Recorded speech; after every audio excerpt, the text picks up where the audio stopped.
जय हिंद दोस्तों। तो कैसे आप लोग? आई होप लोग अच्छे होंगे। एसएससी जीडी 2024 की आप लोगों का एग्ज़ाम डेट आ चुकी है। एडमिट कार्ड भी आ गई है। आप लोगों का एग्ज़ाम 20 फरवरी से 7 मार्च तक चलने वाली है। तो मैं आज एग्ज़ाम के बारे में कुछ आप लोगों को डिटेल्स देना चाहता हूँ, क्योंकि हर एक छात्र एग्ज़ाम टाइम में क्या गलती करते हैं, आज जो मैं बताऊँगा उससे आप एग्ज़ाम में अच्छा स्कोर कर पाएंगे। और वो जो कॉमन गलती करते हैं स्टूडेंट्स सब, वो नहीं करेंगे आप भी। तो जैसे कि आप लोगों को पता है, मैं थोड़ा सा पहले एग्ज़ाम के बारे में बता दूं कि हर सेक्शन से 20-20 क्वेश्चन आएंगे।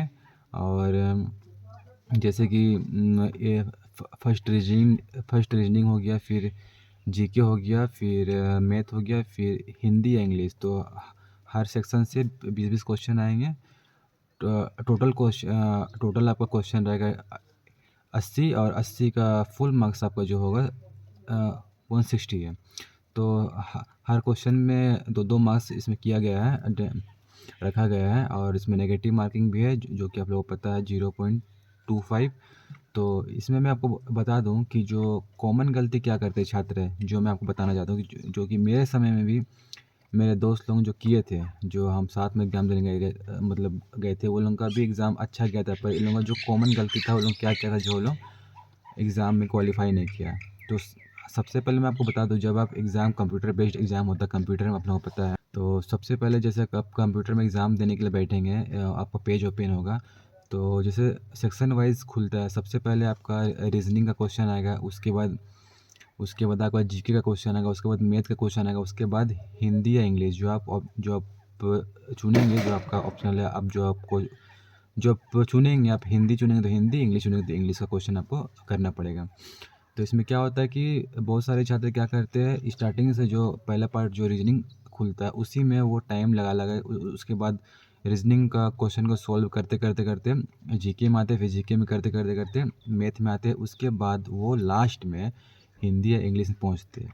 जो कि समय वो उतना आते आते उसका समय ख़त्म हो चुका होता है। 1 घंटा टाइम दिया गया है और उसका समय ख़त्म हो चुका रहता है। तो क्या करते हैं, जो मोस्ट इजी पार्ट रहता है हिंदी इंग्लिश का, जो कि आप 20 क्वेश्चन एकदम इजीली कर पाते हैं। 20 में एटलीस्ट आप 18 भी, उससे कम नहीं। अगर आप नहीं पढ़ के भी जाएंगे तो 18 हिंदी इंग्लिश में तो आप 20 में तो कर ही देते हैं। तो यह पार्ट आपका रह जाता है, जो कि स्कोरिंग पार्ट है। जो कि आपका ये 20 में 20 आप मारेंगे तो आपका स्कोर कहाँ से कहाँ तक पहुँच जाएगा आपको, जो कि मेरिट में आपको आसानी होगा नंबर अच्छा स्कोर करने में। तो छात्र इसी में गलती करते हैं। तो मैं आपको यही कहना चाहता हूँ कि आप टाइम ले अपना हिसाब से, आप क्वेश्चन को आप पहले, जैसे कि एग्ज़ाम अभी आपका बहुत कम ही दिन बचा, तो आप क्या करें, मॉक टेस्ट का प्रैक्टिस करें।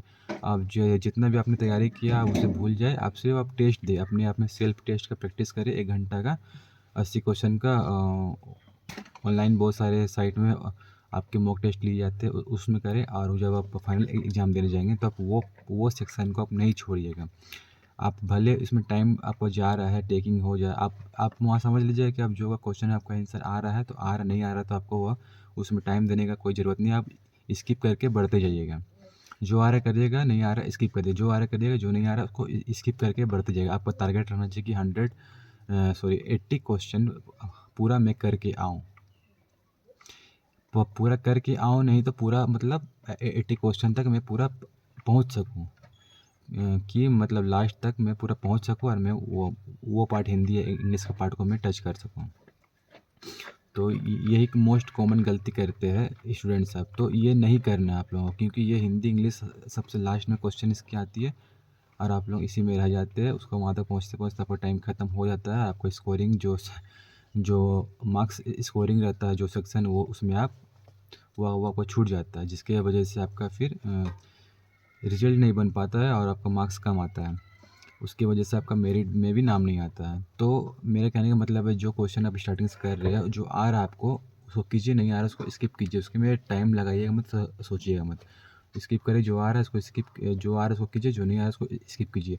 कर करके पूरा 80 क्वेश्चन आप कवर कीजिए। आप 80 का ख़त्म हो जाएगा, जब आपको पूरा 80 हो जाएगा उसके बाद आप जो आपको छूटा क्वेश्चन सब, आप उसमें फिर वो डायरेक्ट जा करके, आपको टाइम है तो कीजिए, जाइए, नहीं है तो फिर वो मतलब रहने दीजिए। तो मेरा कहने का मतलब वो 80 क्वेश्चन पूरा आपको देखना है। पूरी हिंदी हिंदी इंग्लिश का पार्ट बहुत इजी होता है। इसको इसकी मतलब इसको वहाँ तक पहुँचना है, वो पूरी देखना है, इसको छोड़ना नहीं है। तो आई होप आप लोग मेरी बात अच्छी तरह से समझ गए होंगे और ये गलती आप नहीं करेंगे। तो ध्यान दीजिएगा एग्ज़ाम में, क्योंकि यही गलती बहुत सारे छात्र करते हैं, जिसकी वजह से उसका हर सेक्शन में अच्छे नंबर लाने की वजह से भी मतलब उसका मार्क्स नहीं बन पाते हैं। तो आई होप आप लोगों को ये जानकारी अच्छी लगी होगी और आप लोगों को ये एग्ज़ाम में हेल्प करेगी। जिसके साथ ऐसा हुआ है वो ज़रूर मुझे कमेंट कीजिए कि हाँ ऐसा हुआ सर मेरे साथ। तो अगले बार से नेक्स्ट टाइम से ध्यान दीजिएगा। तो गाइज़ मिलते हैं अब नेक्स्ट वीडियो पे। अभी के लिए जय हिंद।